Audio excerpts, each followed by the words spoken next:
My name is Omin Sahu. I am student of BSc Part 3rd in Government Kangla Manji College, Daundi. My presentation topic is photo respiration. तो देखते हैं synopsis. First है introduction, second evidence in favour of photo respiration, site of photo respiration, fourth mechanism of photo respiration. इसके अंतर्गत है इन chloroplast, in peroxisome, in mitochondria. Fifth significance of photo respiration. Six है reference bye.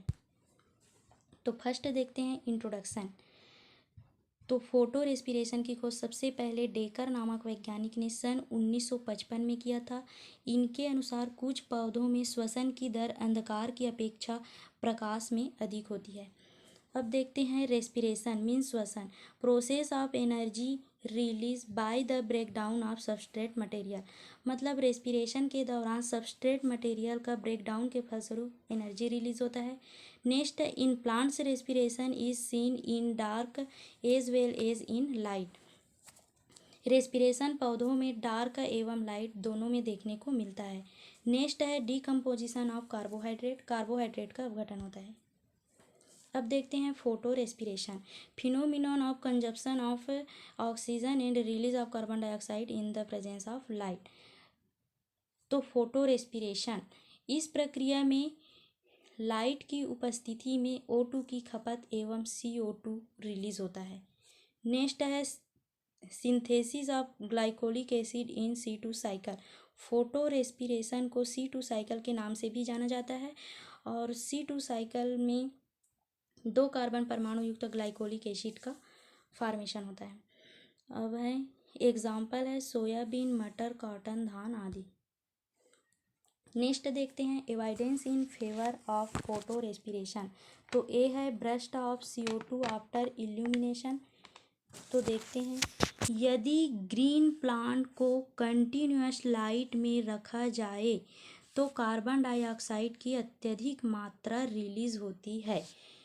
Continuous light मतलब सतत प्रकाश में, यदि हरे पौधे को सतत प्रकाश में रखा जाए तो कार्बन डाइऑक्साइड की अत्यधिक मात्रा रिलीज होती है. बी है effect of oxygen. Plants that do not photo respiration. जिन पौधों में फोटो रेस्पिरेशन की क्रिया नहीं होती उनमें O2 द्वारा प्रकाश संश्लेषण की दर कम हो जाती है. The rate of photosynthesis is reduced by oxygen. Next है प्लांट्स दैट फोटो रेस्पिरेशन. जिन पौधों में फोटो रेस्पिरेशन की क्रिया होती है उनमें O2 का प्रकाश संश्लेषण दर पर कोई प्रभाव नहीं पड़ता. Not effect of oxygen of photo respiration rate. C है टेम्परेचर.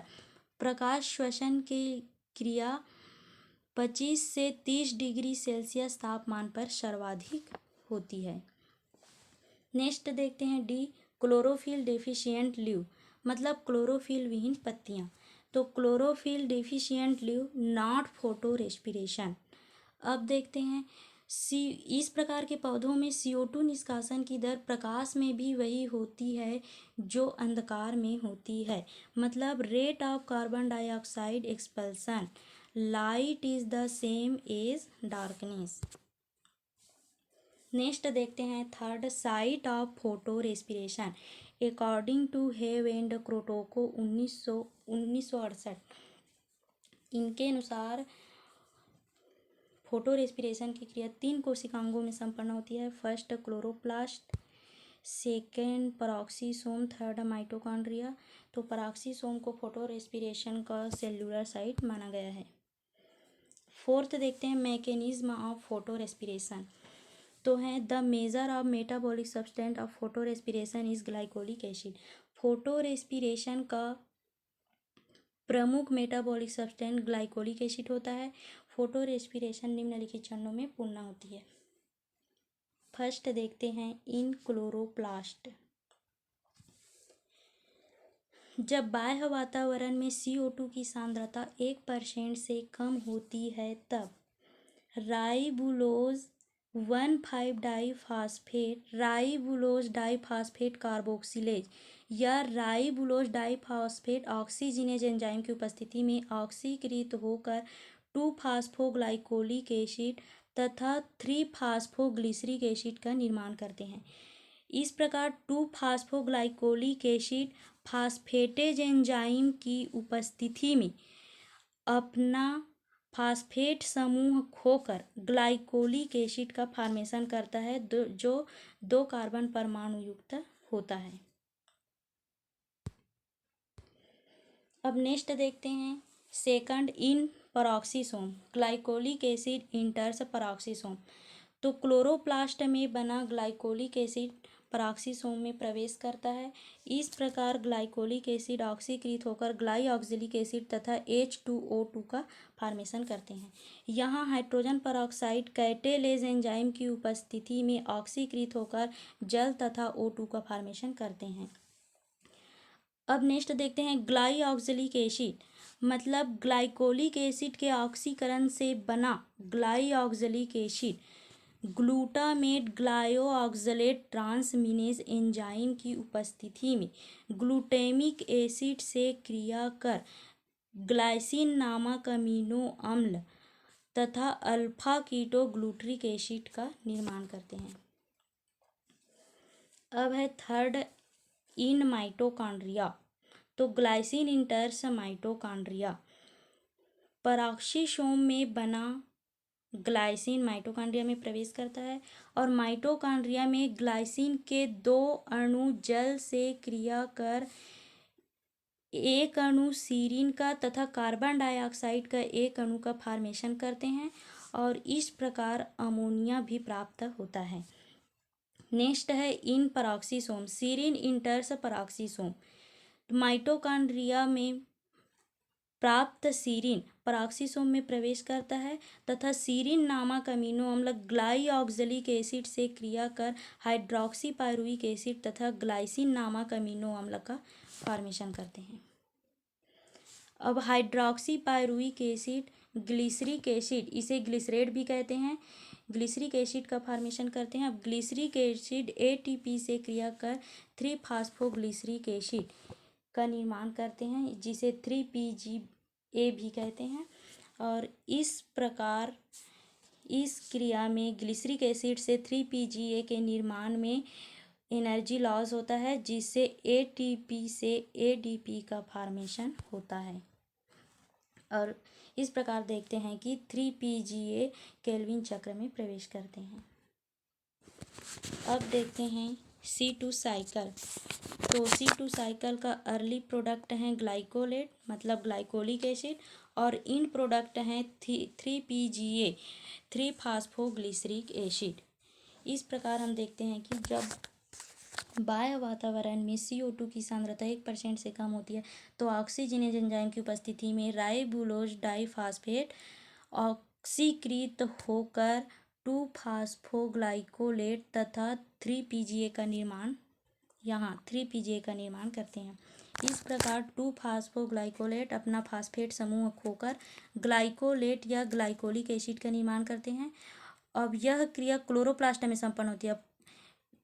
यह ग्लाइकोलेट परऑक्सीसोम में प्रवेश करता है जिससे ऑक्सीकरण के फलस्वरूप ग्लाइऑक्सलेट का निर्माण करते हैं।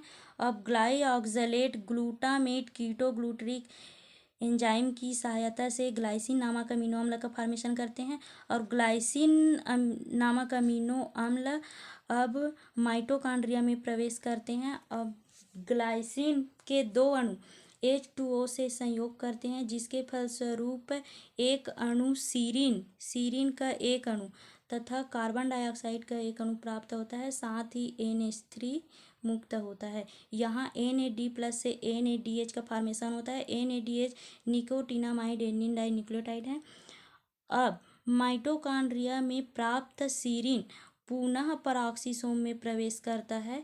इस प्रकार सीरीन ग्लाइओऑक्सिलिक एसिड से क्रिया कर डाइहाइड्रॉक्सी पायरुवेट का निर्माण करते हैं। इसे हाइड्रॉक्सी पायरुविक एसिड भी कहते हैं और इस प्रकार यहाँ NADH से NAD+ का फॉर्मेशन होता है और हाइड्रॉक्सी पायरुवेट से ग्लिसरेट को ग्लिसरिक एसिड भी कहते हैं ग्लिसरेट का फॉर्मेशन होता है और परऑक्सीसोम में प्राप्त ग्लिसरेट क्लोरोप्लास्ट में पुनः इंटर होता है और इस प्रकार एटीपी की सहायता से ग्लिसरीक अम्ल 3PGA में चेंज हो जाता है, 3 फास्फोग्लिसरिक एसिड में चेंज हो जाता है और इस प्रकार 3PGA केल्विन चक्र में या C3 साइकिल में प्रवेश करता है और ग्लिसरिक एसिड से 3PGA बनने में एनर्जी लॉस होता है, जिससे एटीपी से एडीपी का फॉर्मेशन होता है।